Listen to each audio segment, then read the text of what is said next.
You could almost hear the silence, thick, suffocating, the kind of silence that presses against your chest like a weight. Outside, the air simmered with the Carolina summer, sticky, still. But inside the Colgrave plantation house, the walls held their breath. A baby stirred in the nursery. The wind tapped against the shutters once, then fell still again. And in the master's chamber stood Martha, barefoot, drenched in sweat, heart a drum inside her ribs. The candle beside the bed had nearly burned out, its last flame flickering, like a warning. Master Edwin Colgrave lay half-covered by linen sheets, his chest rising and falling in slow, drunken rhythm. A bead of sweat rolled down his temple. Martha's grip on the blade tightened. It wasn't the first time she'd stood by his bed in the dark, but this time, she hadn't come to obey. She had come to decide, to end. The knife in her hand was no kitchen tool. It was sharpened with purpose, honed for days beneath the stairs while no one watched. A stolen handle, a repurposed edge. She had made it herself, and tonight it would do what no prayer had ever done. She leaned closer, his lips moved. Maybe a dream, maybe a name. She didn't care. The blade hovered just above his throat, the skin pale, soft, unguarded. 1 second of hesitation. One last breath. Then, a clean slice. The sound was almost delicate, like cloth tearing. A wet gasp escaped him. His eyes shot open, confused, then glazed. His hands twitched but never rose. He tried to speak, but only gurgled. The blood came, fast, thick, and dark, rushing down his chest like spilled ink on paper. Martha didn't move. She watched. She watched the man who had once owned her, who had taken her body and her dignity, die by her hand. He reached once, toward her, toward the knife still buried in his neck, then fell limp, forever. Just beyond the door, his wife and 2 children slept soundly.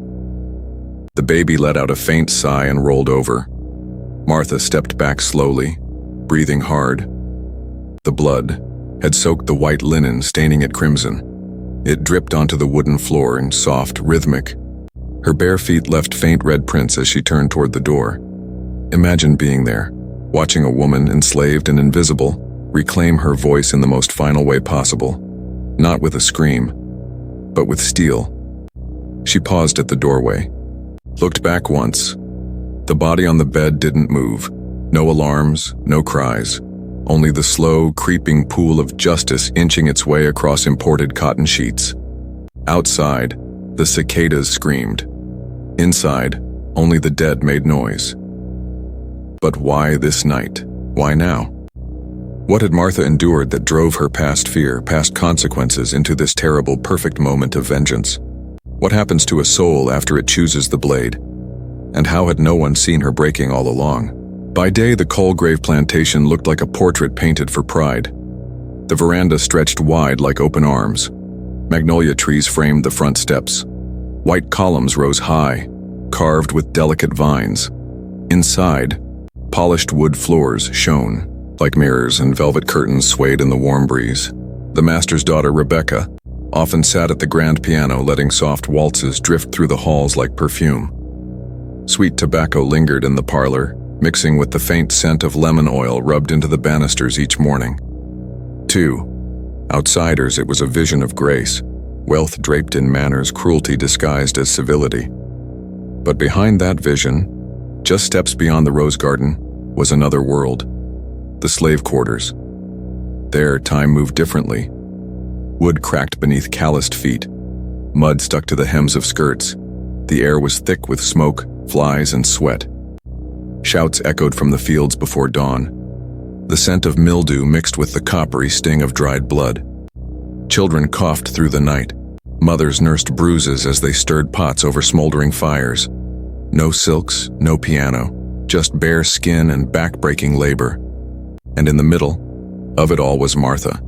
She woke before the sun, made the master's tea, then scrubbed the same floors that carried whispers of her own pain.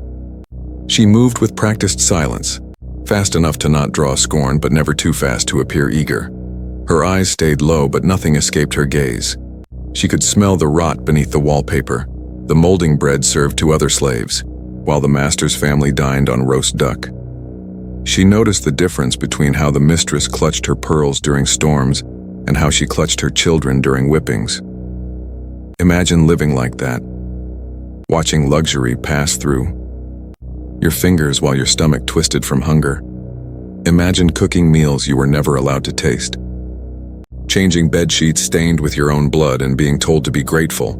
Every wall had ears. Every glance could become a lash. But Martha had learned long ago, silence was armor. Stillness was survival. One summer afternoon, just weeks before the murder, Martha was ordered to serve mint juleps on the veranda. There were guests, neighboring planters and their wives, bloated on bourbon and pride. Master Edwin laughed as he described the docility of his household. His cousin made a comment about Martha's posture, asked if she was trained in more than housework. They all laughed. Martha did not. Her hands trembled only once, and no one saw. That night, she slept on the floor of the laundry room, curled against the wall, listening to the faint sound of distant thunder. Her sister Ruthie slept beside her, still healing from a punishment that no one would speak of. Her back oozed through the bandages. The room smelled of vinegar, burnt fabric, and pain. And still, Martha rose at dawn. Each morning she stepped through that invisible line, from the filth of the quarters into the gold-trimmed halls of the house, as if nothing bled the night before. Two worlds. One roof, two versions of life, one always kneeling to the other, and no one wondered how long that could last. There were other signs. The whisperings in the cookhouse. The pages torn from an old Bible Martha kept hidden under her cot. The passages, marked in charcoal, always the ones about wrath, justice, swords. Once the mistress noticed the missing knife from the cellar. She scolded the cook, searched the cabinets, then forgot. Martha didn't forget. She remembered everything. The contrast wasn't just in clothing or comfort, it was in humanity. The Colgraves dined like kings while their slaves chewed on cornmeal, mush, and silence. Their baby cried for milk while a slave child wept from infection. Their prayers asked for blessings. The slaves' prayers asked to live another day. It was a house divided, not by walls but by bloodlines and boot heels. And beneath that same roof, Martha moved like a shadow, present but unseen, breathing but unheard, until the night she chose to stop being invisible. But cruelty alone doesn't ignite rebellion. What betrayal pushed Martha beyond endurance and turned her silence into strategy? Before the blade, before the silence, there was a promise, and like most promises made by masters to the enslaved, it was a lie wrapped in honey. It began during planting season, spring of 1856. The fields were alive with the scent of churned soil and crushed magnolia petals. The master, Edwin Colgrave, was in rare form, smiling, boastful, with a cigar clamped between his teeth and sweat slicking back his golden hair. He called Martha to his study, not the kitchen, not the garden, the study. That alone should have been warning enough. She entered with her eyes down, hands clasped, breath shallow. He didn't shout, didn't curse. Instead, he offered her a seat. And then, the lie. He said he'd been watching her. Noticed her discipline, her quiet, her loyalty. And for that, he said he'd reward her. Her mother, Ruthie, could be spared the field work. Her youngest brother, Elvin, would be allowed to learn to read. And Martha herself? If she remained obedient until the harvest, he'd manumit her. Free. His word. "You're not like the others," he said, sipping from a silver flask. "You're almost civilized." That word twisted in her gut like a blade. She left the room trembling, not from fear but from something more dangerous, hope. For weeks she carried that hope like a candle against the wind. She worked faster, endured longer. She even avoided the eyes of overseers, certain her reward was near. Her sister warned her. Her mother wept when she heard the tale. Men like him don't give. They only take. Martha didn't want to believe it, but belief died quickly when the nights changed, when the master summoned her after dark, when the doors locked behind her. He never struck her. He didn't have to. He used silence like a knife, guilt like rope. Each visit, he whispered more promises. You're different. You're special. Don't ruin what I'm giving you. One night he leaned over her and said, "When you're free, remember who gave it to you." That was the moment the candle blew out. Because by then she knew freedom wasn't coming, and neither was mercy. The final betrayal came just days before the murder. It was a Sunday morning. The bell had rung for church. Slaves lined up in ironed rags, singing hymns they barely understood. The master sat with guests under the oak tree, and in front of everyone he laughed. "I've decided what to do with my little prize," he said, pointing to Martha as if she were a trinket on a shelf. "I'll gift her to my cousin Caleb for his wedding. Let's see how long he can tame her." The men chuckled. Even the women smirked. Martha didn't move. Her face didn't twitch. But inside, something cracked. She didn't sleep that night. Not the next either. She began slipping away between chores, vanishing into the cellar, the tool shed, the forest line. She studied the house, memorized patrol routes, counted footsteps between rooms, timed how long the guards drank during supper. She found the knife behind the cookhouse, a rusted piece of iron from a broken plow. She spent 3 days sharpening it. She kept it wrapped in cloth, hidden beneath loose floorboards in the laundry, quarters, and while the other slaves prayed for deliverance, Martha prepared to be it. Imagine the courage, or the madness, to stand against a man who claimed ownership of your body, your family, your future. To plan his death with the same hands that once poured his wine. But Martha wasn't just reacting. She was choosing. She was becoming. By the time Edwin touched her again, she didn't flinch. By the time he whispered another lie, she wasn't listening. She was counting his heartbeats. Every betrayal had become a number, every promise a nail in his coffin. She no longer feared what came next. She feared only waiting too long. She spoke to no one, not even her mother. But when Ruthie looked into her eyes one night, she paused and said, "Don't go where I can't follow." Martha didn't answer, because some roads, some vengeance, must be walked alone. But even rage has rules, and once the line is crossed, there's no going back. What final moment pushed her to pick up the blade and carry it into the master's chamber? The day before the murder passed like any other. On the surface, hot wind curled through the tall grass. The birds in the pines screamed louder than usual. Even the dogs seemed restless. But inside the Colgrave estate, the routine was undisturbed. Breakfast was served. Orders were barked. Children played under the veranda while their mother read from a satin-bound prayer book. And Martha was watching. Every movement was precise. Every breath measured.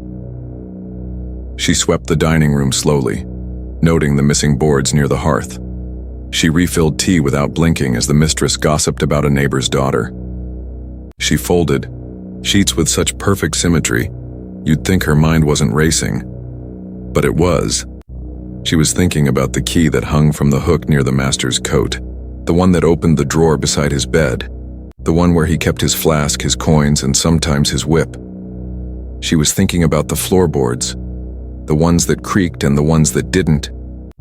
She was thinking about the knife, wrapped in old cloth, hidden beneath her bed for 5 nights now. She had taken it out every night, just to hold it, to feel the weight, to remind herself that death was no longer a visitor. It was a companion. That night, the Colgraves hosted guests, a small supper, gathering 2 neighboring families. They dined on duck and candied carrots. Martha served each plate. Her hand brushed against the master's once. He didn't flinch. He grinned. She didn't smile back. The room smelled of roast meat, wax candles, and brandy. But beneath it all, if anyone had paused long enough, they might have caught the scent of something else. Resolve. She moved like smoke. Through the parlor, past the stairwell, into the kitchen. Every step was familiar, but this time it was different. This time she was not surviving. She was circling, waiting. The guests left just before midnight. The master drank 2 more glasses of whiskey, laughed at something the mistress said, then disappeared into his study. The house slowly dimmed. The candles were snuffed, doors closed, and the silence grew heavy. Can you feel it? That moment when the night folds in on itself, when time seems to pause, as if it knows something unspeakable is about to happen. That's what Martha stepped into. At 1:12 a.m. she left her quarters. The moonlight was sharp, cutting through the slats of the windows. Her bare feet moved like whispers across the floor. She wore a faded shift. No shoes, no apron. Just the blade, pressed against her thigh, wrapped in cloth. She passed the baby's room first, heard the soft exhale of sleep, passed the mistress's chamber, no sound but breath and dreams. The master's door stood half closed. Inside she could hear the familiar rhythm of his snore, heavy and slow. A man drunk on his own safety. She paused. 1 breath. 2. She entered. The room was still, but her mind was not. It raced with 1,000 voices, her mother's warnings, her sister's cries, the lies, the promises, the nights. All of it clanged inside her like a warning bell, but her hands, steady. She moved to the drawer, opened it without a creak, removed the flask, the coins, and placed something else inside. A folded piece of cloth. Red. Just a square torn from one of her old dresses. Then she turned and stared at him. The man who had taken her childhood, her body, her freedom, who told her she was almost human if she behaved. She stood there for nearly a full minute, not trembling, just breathing. What would you do if you were her?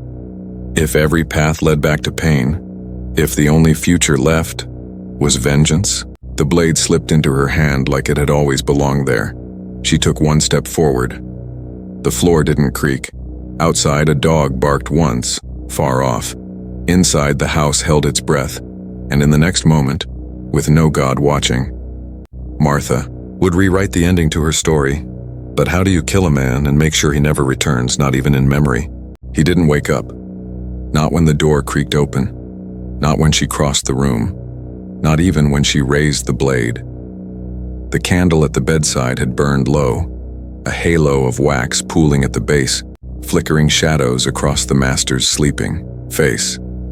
He was sprawled across fine linen sheets, one hand resting on his chest, the other hanging limp over the edge of the bed. His boots were still on. He hadn't even undressed. Drunk, arrogant, comfortable. Martha stood over him in silence. Her breath was shallow, but her hand did not shake. Not this time. The blade in her grip had been honed for days. She had tested it on kindling, then rope. She knew its bite. She had even whispered to it. Not prayers, but memories. Of pain. Of her sister's broken ribs. Of her mother's scarred back. Of every time this man had pulled her into the darkness and called it favor. Now she brought the blade to his throat, and for a moment, everything froze. Imagine that second. The second before no turning back. The second when a life, your life, has been nothing but chains and screams, and the only freedom left is in blood. She pressed down. The knife cut clean. The sound wasn't a scream. It was a gurgle. Wet. Muffled. His body jolted once, a spasm. His eyes shot open. His mouth tried to form words, confusion first, then fear, but he couldn't speak. The second cut was deeper. He flailed. His boot thudded against the bedpost. His fingers grasped at the air, at the sheets, at nothing. Martha didn't move. She stood and watched as the blood spilled, hot and fast, soaking through the white linen, dripping down his chest like wine spilled from a cursed goblet. It stained everything: the pillow, the collar of his shirt, the tips of her fingers. His lips moved once more. No sound came, only a final breath. And then silence. Real silence. He was dead. For the first time in his life, Edwin Colgrave couldn't take anything from anyone ever again. Martha looked down at the knife, still slick, still warm. She wiped it on his robe. Then she took the flask from his drawer and poured its contents into the corner of the bed, soaking it with the very liquor he had always sipped while making threats sound like blessings. She didn't burn the house. That wasn't the plan. This wasn't chaos. This was judgment. She placed the blade beneath his pillow, not hidden, just tucked, as if daring the world to understand what had happened here. The room still smelled of tobacco and sweat, but now there was something else, the metallic sting of death, thick, inescapable. She turned to the door, walked to it, opened it. The hall was quiet. The baby stirred once but didn't wake. The mistress snored softly behind her door. Outside, a cicada screamed, and then nothing. Martha stepped into the hall. She did not run. She walked, past the nursery, past the parlor, down the back stairs, her feet leaving faint red prints that quickly faded into the wood. She passed no one. She was a ghost in her own story now, and ghosts do not beg for mercy. Out in the night, the air was warm and wet. Fog clung to the ground like a shroud. Dog barked in the distance, then went silent. A neighbor, years later, swore he saw a woman walking barefoot down the lane that night. He said she looked straight at him, but her eyes didn't see him. He never told anyone else what he'd seen. By sunrise, the master's body had cooled. The blood had crusted black against his chest. His wife found him first. She screamed so loudly the kitchen girl fainted. And Martha, gone. Not a trace. Not a note. Not a sound. Just the knife. And the silence. What happened to Martha after that night remains a mystery. But the chaos she left behind would haunt Charleston for decades. Morning came heavy and late. The Charleston sun usually poured over the Colgrave plantation like gold, casting long shadows on white columns and green lawns. But that morning, it rose behind thick gray clouds. The house did not sing with birds or servants. It screamed. The mistress's wail echoed down the staircase, sharp and endless. A maid vomited in the hallway. The children were rushed outside, confused and barefoot. The body remained in bed for nearly 2 hours before anyone had the courage to touch it. The sheriff arrived by noon. He brought hounds, chains, and questions. No answers. All the enslaved were rounded up and locked in the barn. No water, no shade, just heat and fear. One by one, they were pulled out and questioned, beaten, threatened. No one spoke, not because they didn't know, but because the silence was sacred. Martha was one of their own, one of the quiet ones, the ones who smiled when they needed to and vanished when danger stirred. She had never raised her voice, never stirred trouble, but now she had done what generations only dreamed of. She had cut the head off the master and vanished like wind through reeds. Rumors spread like wildfire. Some said she escaped north, dressed in the mistress's finest shawl. Others whispered she had help, maybe from the cook, maybe from a white abolitionist hiding in the nearby marsh. One child claimed she saw Martha walking on water. No one ever found her. The nearby parishes were warned. Wanted posters were drawn, crude sketches of a dangerous negress with scars on her left wrist. Rewards were offered. Dogs were sent into the swamps. Nothing. Some said she was caught and lynched in secret, her body thrown into the Ashley River, but no body ever surfaced. And not a single plantation ever confirmed it. To the Colgraves, it was humiliation. Their patriarch, their proud Edwin, who once bragged about taming even the wildest of slaves, had been murdered in his own bed, not by a man, not by a rival, but by a woman they called property, a woman who bled, who endured, and who struck back. The family left Charleston within the year. The house changed hands twice before being abandoned. Locals said it felt cursed, cold. A young girl who broke in during a summer dare claimed she saw a woman in white standing at the top of the stairs, her hand dripping red. She never returned. The story of Martha was never printed in Charleston's newspapers, too dangerous, too shameful, but it lived on in whispers. By firelight, older women told the tale in code. The one who made the master quiet. Young men recited her name like a prayer before secret meetings in the woods. Children etched a single M into tree trunks, not knowing what it meant, only that it meant resistance. She became more than a slave, more than a killer. She became myth. But behind the myth was something real. A woman, a wound that fought back, a quiet scream that finally shattered the ceiling of obedience. Imagine it. The legacy of a single act. Not a war, not a riot.